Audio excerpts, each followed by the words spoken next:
Hello friends, કેમ છો બધા? સ્વાગત છે તમારું મારી પોતાની ચેનલ અભિષેક એજ્યુકેશન ગુજરાતીમાં. મિત્રો, લાસ્ટ પાર્ટમાં આપણે જોયું હતું ભારતના પ્રાકૃતિક વારસાનું લાસ્ટ અંગ વન્યજીવન વિશેની માહિતી. આ પાર્ટમાં આપણે મોસ્ટ આઈએમપી અને સૌથી હાર્ડ ટોપિક ભારતનો સાંસ્કૃતિક વારસો વિશેની માહિતી જોવાના છીએ. મિત્રો, બની શકે છે કે ભારતનો સાંસ્કૃતિક વારસો આખો સમાપ્ત નહીં થાય આ પાર્ટમાં, પણ જેટલો સમાપ્ત થાય છે થતું હશે તેટલું હું ટ્રાય કરીશ. બરાબર છે?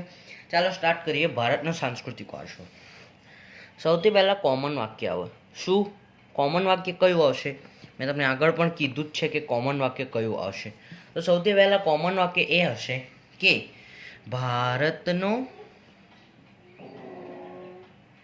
સાંસ્કૃતિક વારસો સમૃદ્ધ અને વૈવિધ્યસભર છે. ભારતનો સાંસ્કૃતિક વારસો એ સમૃદ્ધ અને પ્રાકૃતિક વારસામાં પણ મેં આ જ વાક્ય લખાવ્યું હતું કે ભાઈ એ પણ બોલ્યો હતો કે ભાઈ સમૃદ્ધ અને વૈવિધ્યસભર હોય એટલા માટે જ લખ્યું હોય.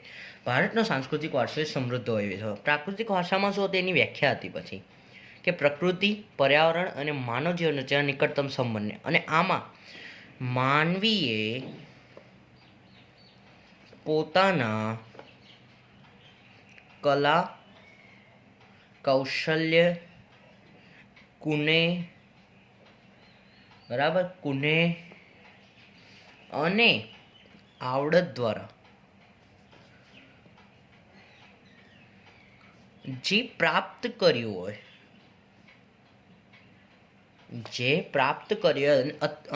અથવા જેનું નિર્માણ કર્યું હોય, જે કંઈ પ્રાપ્ત કર્યું હોય અથવા કોઈનું સર્જન કર્યું હોય અથવા નિર્માણ કર્યું હોય, સર્જન ઓબ્લિકમાં લખી દઈએ. જો ફરીથી, માનવીએ પોતાના કલા કૌશલ્ય, કુને અને આવડત દ્વારા જે કંઈ પ્રાપ્ત કર્યું હોય, એટલે કે બીજા ચેપ્ટરમાં આપણે સ્ટાર્ટિંગમાં જ ભણીશું ભૌતિક વારસો અને જૈવિક વારસો. તો એમાં પણ એવું જ આવે છે. પ્રાપ્ત કર્યું એટલે શું? પૂર્વજો તરફથી મળેલું. એવું સાંભળેલું હશે કે તમે કે ભાઈ કોઈને વ્હાઇટ વાળ આવ્યા હોય ને, સફેદ વાળ આવી ગયા હોય ને ઝડપથી, તો એને એવું કહેવામાં આવે છે કે આ ભાઈ વારસામાં પ્રાપ્ત થયું. તો એ પ્રાપ્ત થયેલું છે આગળના બાપ દાદા દ્વારા.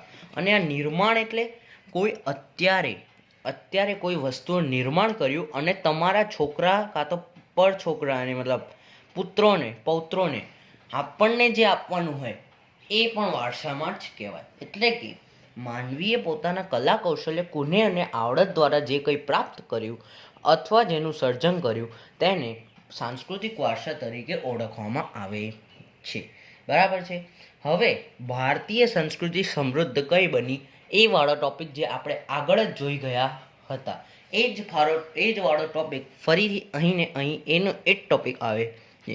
તો જો ભારતમાં શકો, હુણો,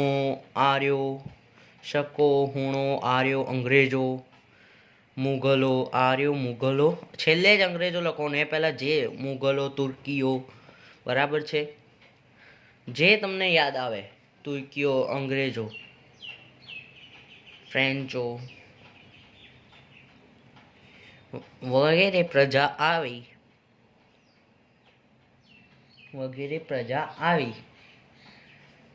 આ બધા વચ્ચે થયેલા આદાન પ્રદાનથી ભારતીય સંસ્કૃતિ સમૃદ્ધ બની. આ બધા વચ્ચે થયેલા આદાન અને પ્રદાનથી. હવે તમે કહેશો શાના આદાન પ્રદાન? ચોપડીમાં આર્યો શબ્દ આપ્યો જ નથી. શાનું આદાન પ્રદાન? આ વચ્ચે થયેલા સંસ્કૃતિના આદાન પ્રદાનથી. આમની સંસ્કૃતિ અને આપણી સંસ્કૃતિનો મિલાપ થયો.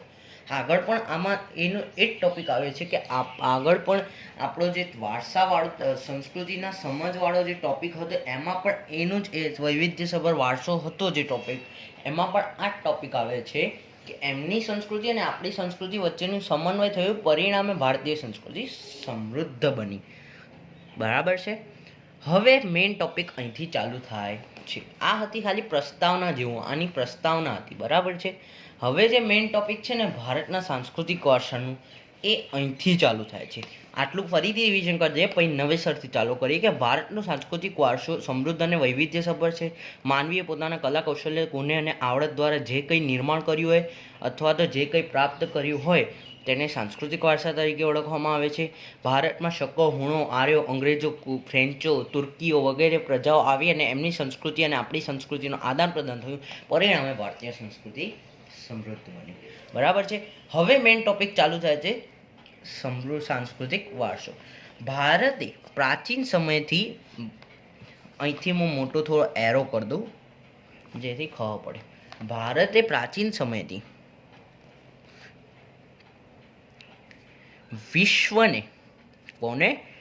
વિશ્વને અમૂલ્ય ભેટો આપી છે.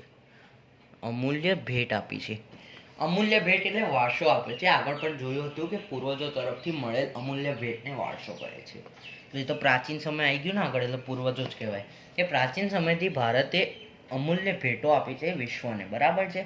ઉદાહરણ તરીકે શિલ્પ સ્થાપત્ય કળા ચેપ્ટર નંબર 2 પણ આવે છે. શિલ્પ સ્થાપત્ય કળા કે જે 5000 વર્ષ જૂની છે. શિલ્પ સ્થાપત્ય કલા કે જે 5000 વર્ષ જૂની છે તે ભારતે વિશ્વને આપી છે. આ ખાલી ઉદાહરણ તરીકે, તમે આગળ ભારતે વિશ્વને આપી છે ના લખો તો ચાલે. બરાબર છે. હવે 2 ટોપિક ચાલુ થાય. કયા? એક તો થશે સિંધુ ખીણની સંસ્કૃતિમાંથી મળેલ અવશેષો. બરાબર. અને એક મૌર્ય યુગના અવશેષો. સિંધુ ખીણની, પહેલું જ સિંધુ ખીણ આવશે કે સિંધુ ખીણની સંસ્કૃતિના પુરાતન અવશેષો છે. જેમ કે સિંધુ ખીણની સંસ્કૃતિના પુરાતન અવશેષો, નામ યાદ રાખજો, ખૂબ જ ઇમ્પોર્ટન્ટ છે. કે જોઈ લો. પહેલાં હું તમને પછી સવાલ બતાવું કે પહેલું જ એવું આવતું દેવી દેવતાઓની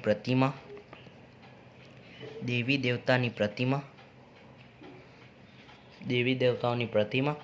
પછી આવશે કે માનવ શિલ્પો, પશુઓ, રમકડાઓ વગેરે.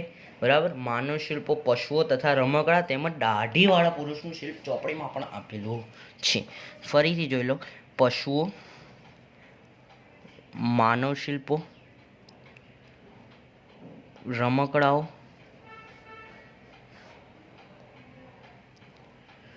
અને દાઢીવાળા પુરુષનું શિલ્પ.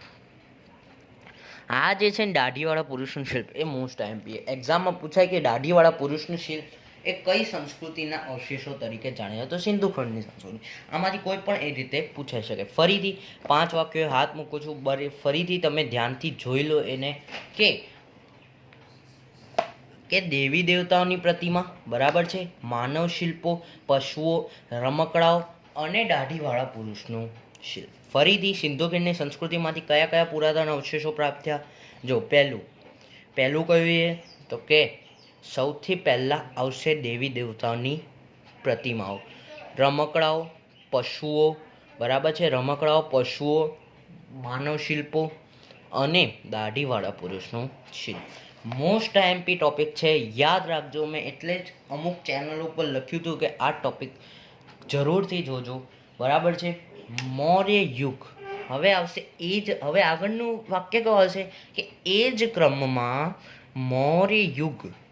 જ ક્રમમાં સાંસ્કૃતિક વારસા પ્રત્યે અભિમાન અને ગૌરવની લાગણી જમે. તો તમે આગળ પણ કંઈ પણ રીતે બનાવીને લખી શકો છો.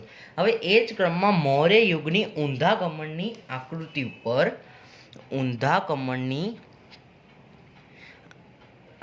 પર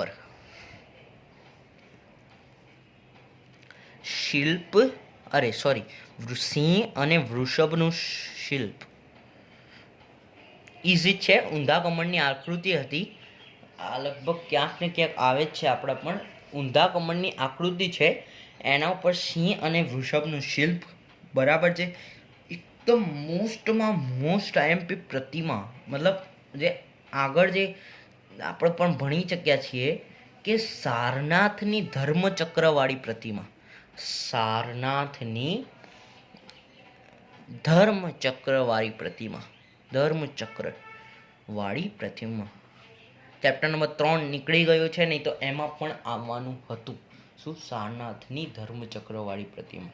મોસ્ટ આઈએમપી ટોપિક છે, બહુ જ ઇમ્પોર્ટન્ટ ટોપિક હતો જે નીકળી ગયો. શાંતિ થઈ તમને, નહીં તો બહુ જ મતલબ પહેલો ટોપિક હતો. બરાબર. બુદ્ધ પારમિતા, બુદ્ધની પારમિતાનું શિલ્પ, બુદ્ધની પ્રજ્ઞા પારમિતાનું શિલ્પ, બુદ્ધની પ્રજ્ઞા પારમિતાનું શિલ્પ. હવે તેના પછી આવશે કે કાલખંડની રાષ્ટ્રકૂટ રાજાઓની પ્રતિમા, કાલખંડની રાષ્ટ્રકૂટ રાજાઓ અથવા તો જૈન તીર્થંકરો રાખો ને, જૈન તીર્થંકરોની પ્રતિમા. બરાબર છે. સૌથી પહેલાં શું આવ્યું હતું કે ભાઈ મૌર્ય યુગની ઊંધા કમળની આકૃતિ પર સિંહ અને વૃષભનો શિલ્પ, સારનાથની ધર્મચક્રવાળી ગૌતમ બુદ્ધની પ્રતિમા, બુદ્ધની પ્રજ્ઞા પ્રતિમા પારમિતાનું શિલ્પ, પછી કાલખંડની જૈન તીર્થંકરોની પ્રતિમા અને રાષ્ટ્રકૂટ રાજાઓના સમયની ઇલોરાની ગુફાઓ. જે રાષ્ટ્રકૂટ રાજાઓ હતા ને એના સમયની ઇલોરાની ગુફાઓ જે અતિ પ્રચલિત છે. બરાબર છે, અતિ પ્રચલિત છે. તો આ બધું એ આપણા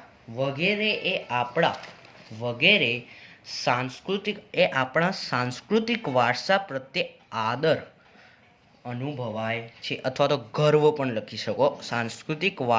આ બધું વગેરે આપણને આપણા સાંસ્કૃતિક વારસા પ્રત્યે આદર અને ગર્વ અનુભવાય છે. આ બધું સાંભળીને, બરાબર છે, આપણા જોડે આટલું બધું છે. એ બધું સાંભળીને આપણે ફરી સાંસ્કૃતિક વારસામાં સૌથી પહેલાં આપણે સાંસ્કૃતિક વારસો સમૃદ્ધ અને વૈવિધ્યસભર છે. માનવે પોતાના કલા કૌશલ્ય આવડત અને કુનેહ દ્વારા જે કોઈ વસ્તુનું નિર્માણ કર્યું અથવા જે વસ્તુ પ્રાપ્ત કરી હોય તેને સાંસ્કૃતિક વારસા તરીકે ઓળખવામાં આવે છે. બરાબર છે. હવે સાંસ્કૃતિક વારસામાં પછી સમૃદ્ધ ભારત કઈ રીતે, ભારતની સંસ્કૃતિ સમૃદ્ધ કઈ રીતે બની એ હતું. હવે આવશે કે ભારતીય સંસ્કૃતિએ પ્રાચીન સમયથી વિશ્વને અમૂલ્ય ભેટ આપી છે અથવા તો અમૂલ્ય સાંસ્કૃતિક વારસો આપ્યો છે. જેમ કે શિલ્પ સ્થાપત્યની કળા 5000 વર્ષ જૂની છે. સિંધુ ખીણની સંસ્કૃતિ એ સાંસ્કૃતિક વારસો તરીકે જણાય છે અને તેમાંથી માનવ શિલ્પો, દેવી દેવતાઓની મૂર્તિઓ, બરાબર, માનવ શિલ્પો, દેવી દેવતાઓની મૂર્તિઓ, રમકડા, બરાબર છે, પશુઓ અને દાઢીવાળા પુરુષનું શિલ્પ તથા નર્તકીની મૂર્તિ અહીંયા રહી ગઈ છે કે નર્તકીની મૂર્તિઓ પણ પ્રખ્યાત છે. નર્તકીની મૂર્તિ, આ બધું સિંધુ ખીણની સંસ્કૃતિના અવશેષો પ્રાપ્ત થયા છે. તે જ ક્રમમાં મૌર્ય યુગમાં ઊંધા કમળની આકૃતિ પર સિંહ અને વૃષભનું શિલ્પ, સારનાથની ધર્મચક્રવાળી ગૌતમ બુદ્ધની પ્રતિમા, બુદ્ધની પ્રજ્ઞા પારમિતાનું શિલ્પ. ચોથું, આ કાલખંડ અને રાષ્ટ્રકૂટ રાજાઓમાં ખૂબ જ તકલીફ પડશે, એટલે યાદ કરી દો કે કાલખંડની જૈન તીર્થંકરોની પ્રતિમા અને રાષ્ટ્રકૂટના રાજાઓના સમયની ઇલોરાની ગુફાઓ વગેરે એ આપણા ભારતીય સંસ્કૃતિ પ્રત્યે સાંસ્કૃતિક વારસા પ્રત્યે ગર્વ અને આદર અનુભવાય છે. મિત્રો, નેક્સ્ટ પાર્ટમાં આપણે આપણા જે સાંસ્કૃતિક વારસામાં જેનો સમાવેશ થાય છે અને ગુજરાતના સાંસ્કૃતિક વારસા વિશેની માહિતી જોઈશું. ઓકે.